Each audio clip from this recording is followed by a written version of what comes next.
पिछले 1.5 साल में हमारे डॉक्टर्स ने जिस तरह देशवासियों की सेवा की है, वो अपने आप में एक मिसाल है। मैं 130 करोड़ देशवासियों की ओर से देश के सभी डॉक्टर्स को धन्यवाद देता हूं, आभार प्रकट करता हूं। साथियों, डॉक्टर्स को ईश्वर का दूसरा रूप कहा जाता है और वैसे ही नहीं कहा जाता।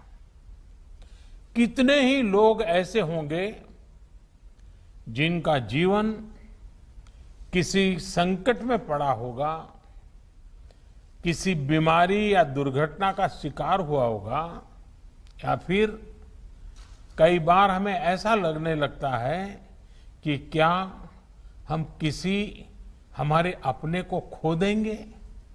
लेकिन हमारे डॉक्टर्स ऐसे मौकों पर किसी देवदूत की तरह जीवन की दिशा बदल देते हैं, हमें एक नया जीवन दे देते हैं।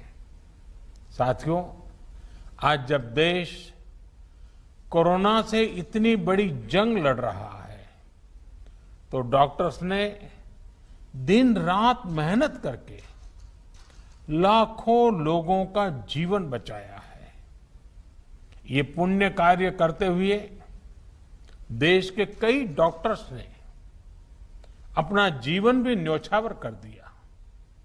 मैं जीवन आहूत करने वाले इन सभी डॉक्टर्स को अपनी विनम्र श्रद्धांजलि अर्पित करता हूं और परिवार के प्रति अपनी संवेदना व्यक्त करता हूं। साथियों, कोरोना से लड़ाई में जितनी चुनौतियां आई, हमारे वैज्ञानिकों, डॉक्टर्स ने उतने ही समाधान तलाशे, प्रभावी दवाइयां बनाई।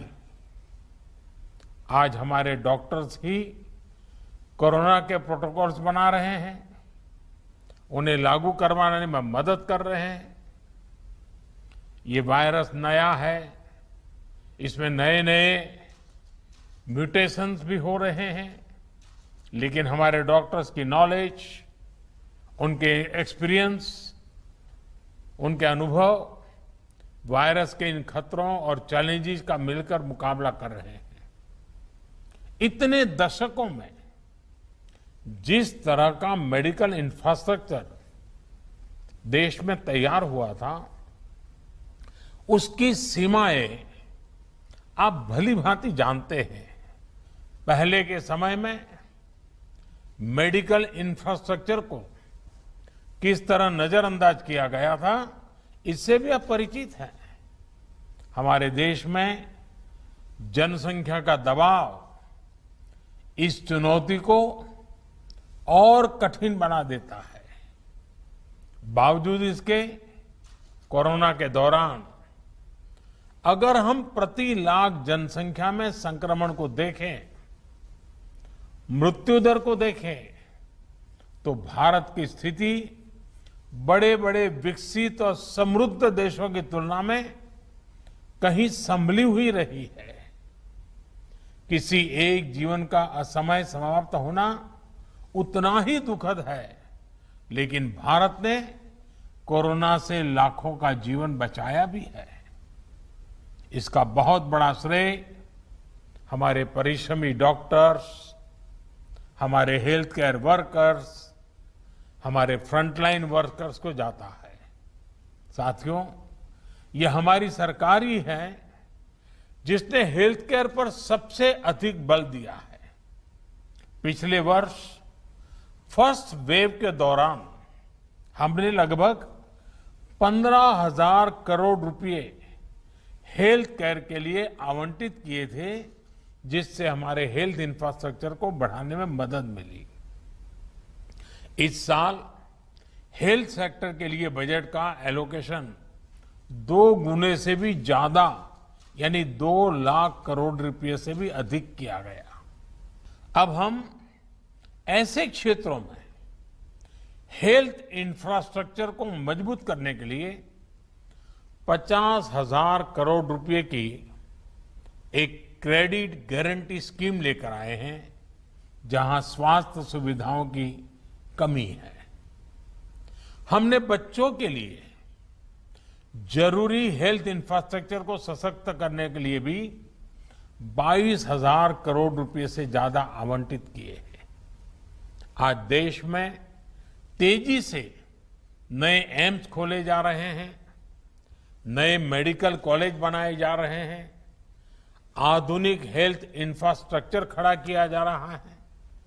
2014 तक जहां देश में केवल 6 एम्स थे, वहीं इन 7 सालों में 15 नए एम्स का काम शुरू हुआ है। मेडिकल कॉलेज की संख्या भी करीब 1.5 गुना बढ़ी है। इसी का परिणाम है कि इतने कम समय में जहां अंडर ग्रेजुएट सीट्स में 1.5 गुने से ज्यादा की वृद्धि हुई है, वहीं पीजी सीट्स में 80% इजाफा हुआ है। यानी यहां तक पहुंचने के लिए जो संघर्ष आपको करना पड़ा, वो कठिनाइयां हमारे युवाओं को, आपके बच्चों को नहीं उठानी पड़ेगी। दूर सुदूर क्षेत्रों में भी हमारे ज्यादा से ज्यादा युवाओं को डॉक्टर बनने का अवसर मिलेगा। उनकी प्रतिभा को, उनके सपनों को नई उड़ान मिलेगी। मेडिकल सेक्टर में हो रहे इन बदलावों के बीच डॉक्टर्स की सुरक्षा के लिए भी सरकार प्रतिबद्ध है। हमारी सरकार ने डॉक्टर्स के खिलाफ हिंसा को रोकने के लिए पिछले वर्ष ही कानून में कई कड़े प्रावधान किए हैं। इसके साथ ही हम अपने कोविड वॉरियर्स के लिए फ्री इंश्योरेंस कवर स्कीम भी लेकर आए हैं। साथियों, कोरोना के खिलाफ देश की लड़ाई हो या मेडिकल व्यवस्था सुधारने का देश का लक्ष्य, इन सब में आप सभी को महत्वपूर्ण भूमिका अदा करनी है।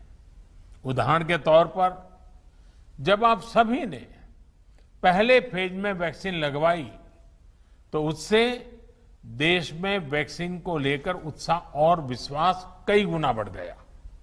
इसी तरह जब आप लोगों को कोविड एप्रोप्रिएट बिहेवियर का पालन करने के लिए कहते हैं, तो लोग पूरी श्रद्धा से उसका पालन करते हैं। मैं चाहूंगा आप अपनी इस भूमिका को और सक्रियता से निभाएं, अपना दायरा और ज्यादा बढ़ाएं। साथियों, इन दिनों एक और अच्छी चीज हमने देखी है कि मेडिकल फ्रेटर्निटी के लोग योग के बारे में जागरूकता फैलाने के लिए बहुत आगे आए हैं।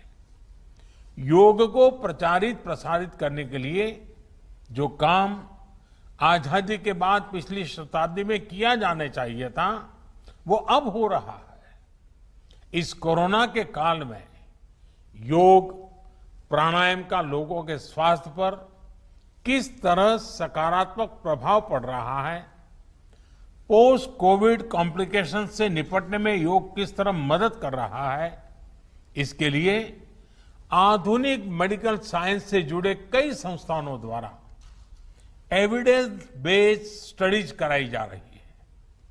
इस पर आप में से कई लोग काफी समय दे रहे हैं। साथियों, आप लोग मेडिकल साइंस को जानते हैं, एक्सपर्ट हैं, स्पेशलिस्ट हैं, और एक भारतीय को योग को समझना भी स्वाभाविक रूप से आसान होता है। जब आप लोग योग पर स्टडी करते हैं, तो पूरी दुनिया इसे बहुत सीरियसली लेती है। क्या आईएमए इसे मिशन मोड में आगे बढ़ा सकती है? योग पर एविडेंस बेस्ड स्टडीज को साइंटिफिक तरीके से आगे ले जा सकती हैं। एक प्रयास ये भी हो सकता है कि योग पर स्टडीज को इंटरनेशनल जर्नल्स में पब्लिश किया जाए, उसे प्रचारित किया जाए। मुझे विश्वास है कि ये स्टडीज दुनिया भर में डॉक्टर्स को, अपने पेशेंट्स को योग के बारे में और जागरूक करने के लिए भी प्रोत्साहित करेगी। साथियों, जब भी हार्ड वर्क, टैलेंट और स्किल की बात आती है तो इनमें आपका कोई मुकाबला नहीं है। मैं आपसे यह भी अनुरोध करना चाहता हूं कि आप पूरे अटेंशन के साथ ही अपने अनुभवों का डॉक्यूमेंटेशन भी करते रहें। पेशेंट के साथ आपके एक्सपीरियंसेस का डॉक्यूमेंटेशन बहुत ही अहम है।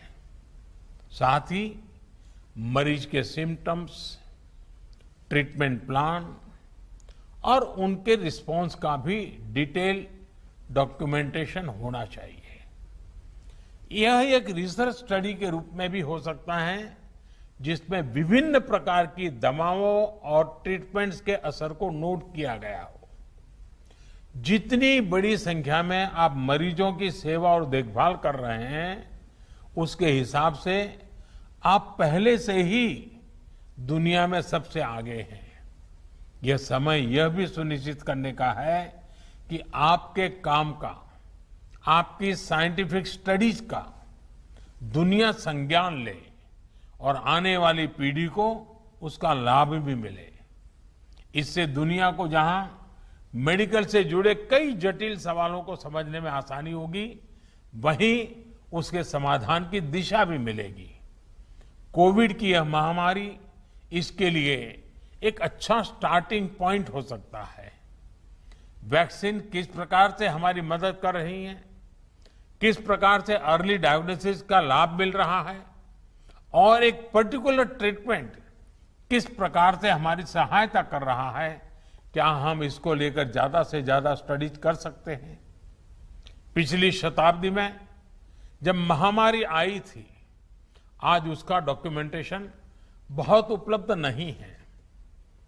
आज हमारे पास टेक्नोलॉजी भी है और हम अगर कोविड से कैसे मुकाबला किया गया है, इसके प्रैक्टिकल अनुभवों का डॉक्यूमेंटेशन करते हैं तो वो भविष्य में पूरी मानवता के लिए बेहद मददगार साबित होगा। आपका ये अनुभव देश के मेडिकल रिसर्च को एक नई गति भी देगा। अंत में मैं यही कहूंगा कि आपकी सेवा, आपका श्रम सर्वे भवन्तु सुखिनः के हमारे संकल्प को अवश्य सिद्ध करेगा। हमारा देश कोरोना से भी जीतेगा और विकास के नए आयाम भी हासिल करेगा। इन्हीं शुभकामनाओं के साथ आपको बहुत बहुत धन्यवाद।